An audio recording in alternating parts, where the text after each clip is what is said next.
Hi everyone! So yan, for today's video, magluluto tayo ng tuyo para sa ating late breakfast. Dahil mag-isa lang ako dito sa bahay ngayon, day off ako, ayan, magluto tayo.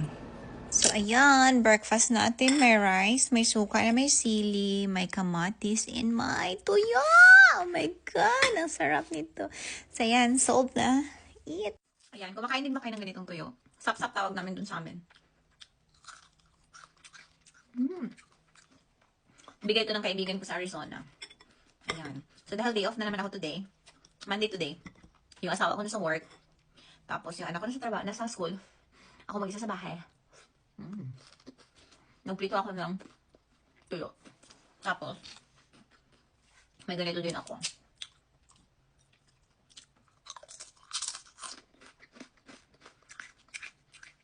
Ang sarap niya. Mga ganitong araw lang ako kumakain ng tuyo kasi wala dito yung asawa ko.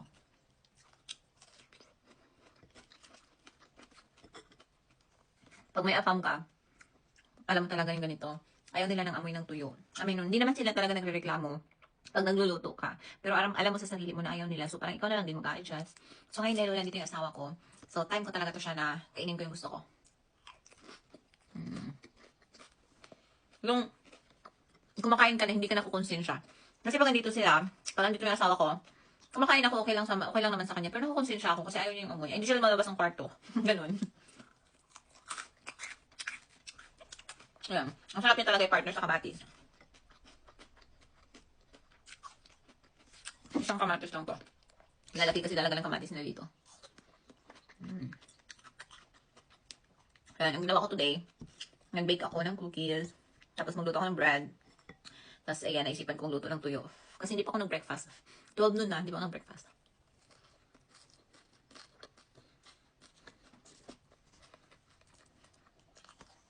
Makikita ni Bibi Bert ang video ko na to.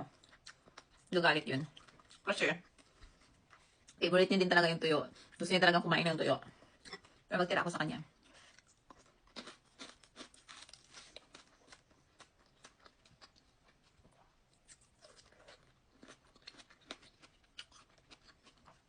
Ang tahimik dito ngayon kasi yung mga kapitbahay namin, lahat walang tao yung mga bahay. Kasi Monday, tatrabaho sila.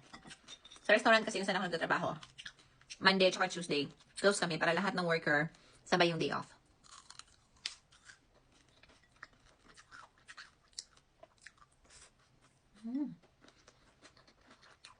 Wala kayong bahaw. Kain tayo sa mga naglalaway dyan. Bumili na ng tuyo.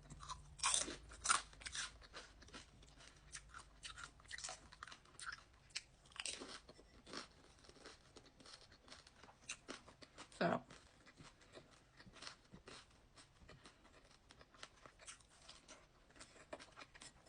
So, yun lang. Ano ito ba kayo hanggang matapos?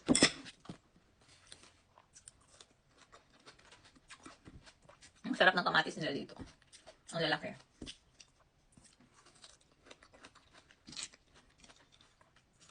Dati hindi ko talaga gusto yung lasa ng kamatis. Tapos ngayon parang sanay na ako. Sarap pala.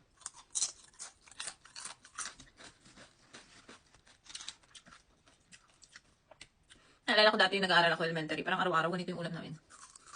Tapos, parang ayoko na makita yung tuyo kasi araw-araw ba naman. Tapos ngayon, parang sarap na sarap ako sa tuyo ulit.